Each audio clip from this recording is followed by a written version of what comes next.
C'est sans doute le pays le plus isolé au monde, une dictature menée d'une main de fer par la même famille. Il y a 10 ans, Kim Jong-un prenait la tête de la Corée du Nord, succédant à son père, Kim Jong-il. Alors, quel bilan faire de cette décennie? Eh bien, on voit cela avec Karine Horry. Il rejoindra peut-être un jour la galerie de portraits.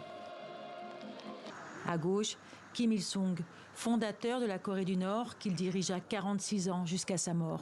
À droite, Kim Jong-il, qui va régner 17 ans, jusqu'à la fin lui aussi. Et lui a succédé à son père.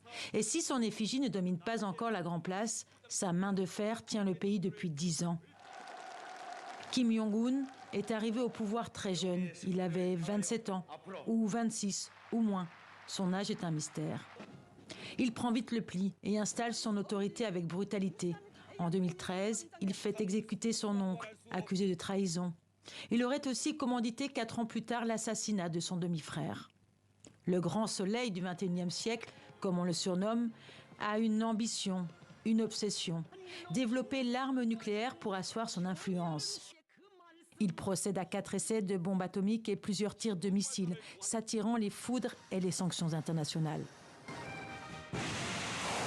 La Corée du Nord est alors à l'isolement, jusqu'à ce coup de théâtre en juin 2018 et la rencontre avec Donald Trump.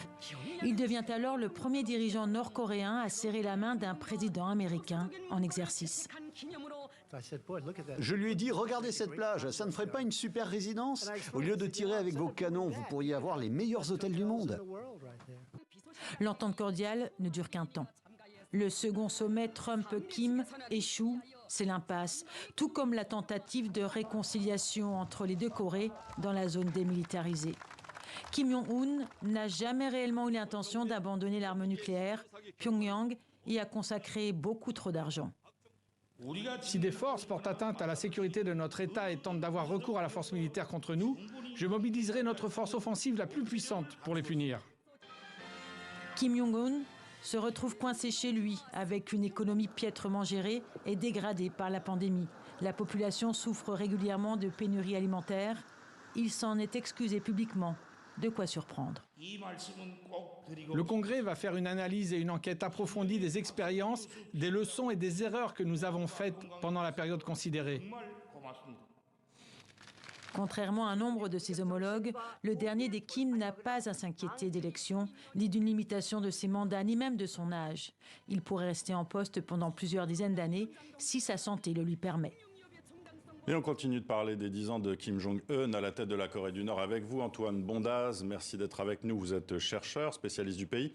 Antoine Bondaz, on a l'impression d'un Kim Jong-un obsédé par la puissance nucléaire. Est-ce que c'est une réalité ?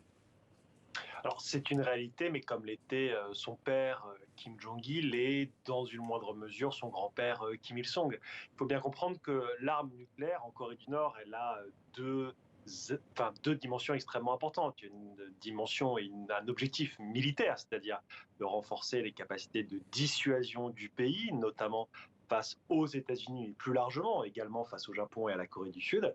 Et puis il y a une dimension politique, voire même identitaire. L'arme nucléaire aujourd'hui, c'est un outil de légitimation du régime, un des rares succès dont peut se vanter Kim Jong-un, et qui permet de mettre en avant également, et c'est très important ces dernières années, une forme de techno-nationalisme en Chine, c'est-à-dire mettre en avant les capacités technologiques et scientifiques du pays par rapport notamment au reste du monde. Alors on vient de revoir la rencontre entre Kim Jong-un avec Donald Trump en 2018. Kim Jong-un conçoit-il une normalisation de ses rapports avec le reste du monde? Est-ce que ça peut faire partie de ses objectifs? Alors, il faut rappeler que la Corée du Nord, aujourd'hui, elle a des relations diplomatiques avec plus de 160 pays. Et en réalité, il n'y a que quelques pays qui n'ont pas de relations diplomatiques avec la Corée du Nord. C'est le cas des États-Unis, du Japon et en Europe, au sein de l'Union européenne, uniquement de la France et de l'Estonie.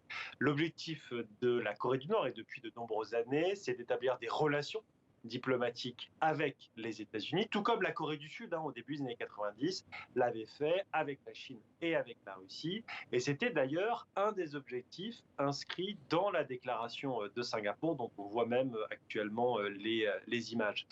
Malheureusement, entre guillemets, ces relations n'ont pas été normalisé pour une raison simple, c'est que du point de vue de la communauté internationale, il y a une autre dimension qui est tout aussi importante, c'est de parvenir à la dénucléarisation du régime.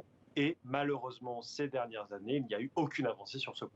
Est-ce que c'est ce qui empêche aussi la réconciliation avec la Corée du Sud?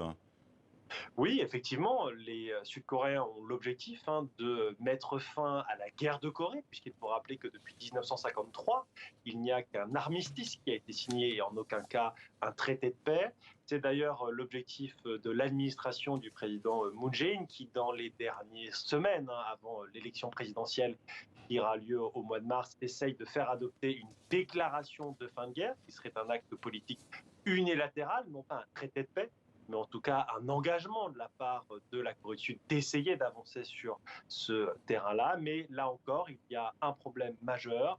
La signature d'un traité de paix ne peut se faire qu'en parallèle d'un processus de dénucléarisation. Or, ce processus de dénucléarisation est loin d'être enclenché aujourd'hui.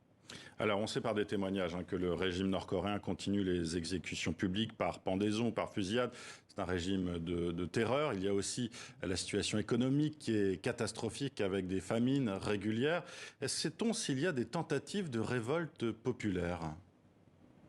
Alors, on n'en a pas connaissance et cela est extrêmement peu probable pour une raison simple, c'est que le système autoritaire et de contrôle des populations en Corée du Nord est extrêmement développé, est extrêmement abouti. Alors, la situation économique est évidemment compliquée aujourd'hui, d'un côté du fait des sanctions internationales qui, depuis 2016 et 2017, visaient à réduire les rentrées d'argent, entre guillemets, du régime, notamment en limitant massivement les exportations nord-coréennes, et puis évidemment la pandémie, avec la fermeture des frontières en janvier 2020, ont eu ces deux effets, un impact très important sur la situation vraiment non seulement humanitaire, mais surtout alimentaire.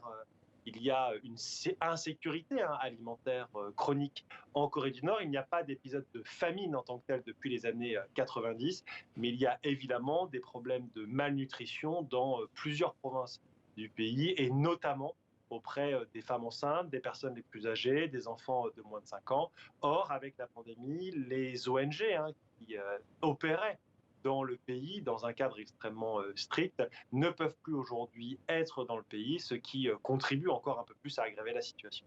Merci Antoine Bondaz pour cet éclairage.